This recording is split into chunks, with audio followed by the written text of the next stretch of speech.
Assalamualaikum warahmatullahi wabarakatuh. Shalom, Om Swastiastu, Namo Buddhaya, dan salam kebajikan. Sampurasun Sadayana, perkenalkan nama saya Nashwa Atifa dari SMA Negeri 3 Kota Bogor, Jawa Barat. Teman-teman di sini pasti udah pernah tahu kan kalau korupsi adalah sebagian dari bentuk penyelewengan hukum dan HAM. Tapi teman-teman tahu gak sih apa itu definisi dan bentuknya? Nah, di sini saya akan bantu teman-teman untuk tahu lebih dalam mengenai apa itu korupsi. Menurut UU Nomor 3 Tahun 1999 dan UU Nomor 2 Tahun 2001, korupsi berarti setiap orang yang dengan sengaja melawan hukum untuk memperkaya dirinya sendiri atau orang lain atau korporasi tertentu yang mengakibatkan kerugian perekonomian negara. Nah, singkatnya, korupsi adalah segala tindakan yang dilakukan oleh seseorang untuk memperkaya dirinya sendiri namun merugikan orang lain. Selain menyelewengi hukum dan HAM, korupsi juga bisa menjadi ancaman loh bagi negara karena dampak yang dihasilkan dari tindakan korupsi juga begitu besar.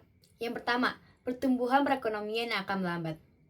Yang kedua, penghasilan pajak negara yang akan berkurang. Ketiga, meningkatnya hutang negara. 4. Mengganggu stabilitas umum. 5. Kemiskinan yang bertambah. 6. Penurunan kepercayaan masyarakat kepada pemerintah. Selain itu juga masih ada dampak-dampak lain yang tidak kita sadari kita alami akibat dari tindakan korupsi oleh oknum-oknum tertentu. Maka dari itu, teman-teman juga harus tahu nih bentuk-bentuk dari tindakan korupsi. Yang pertama, ada penyelewengan wewenang yang merugikan negara. Yang kedua, kegiatan suap menyuap. Yang ketiga, penggelapan dana dalam jabatan. Yang keempat, pemerasan.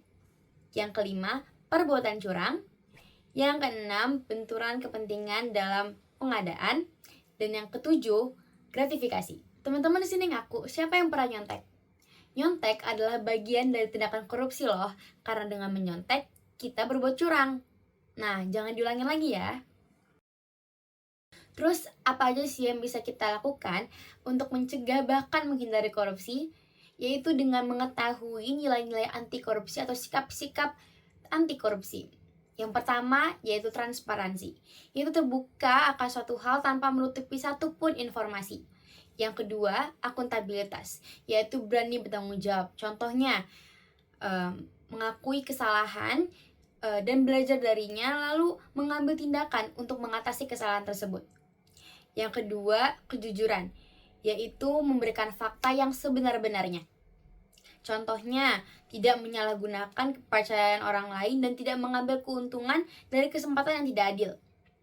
Yang keempat, integritas, yaitu keselarasan antara moral dan perbuatan. Contohnya, menolak untuk terlibat dalam tindakan yang merugikan atau melanggar hukum. Dan yang kelima adalah keadilan, yaitu tidak membeda-bedakan satu hal dengan yang lainnya. Dengan menerapkan nilai-nilai tersebut di kehidupan sehari-hari, kita bisa berkontribusi secara aktif dan positif untuk membentuk lingkungan yang bebas korupsi dan lebih berintegritas. Selain itu, sebagai rakyat Indonesia, tentunya kita harus punya nih aksi untuk menghindari tindakan korupsi, yaitu dengan mengajak orang lain dalam upaya tindakan anti korupsi, mulai dari bidang pendidikan, advokasi, atau bahkan terjun langsung dalam perubahan sistem yang korup. Semoga dari video ini teman-teman udah pada tahu ya apa itu korupsi dan bagaimana pencegahannya.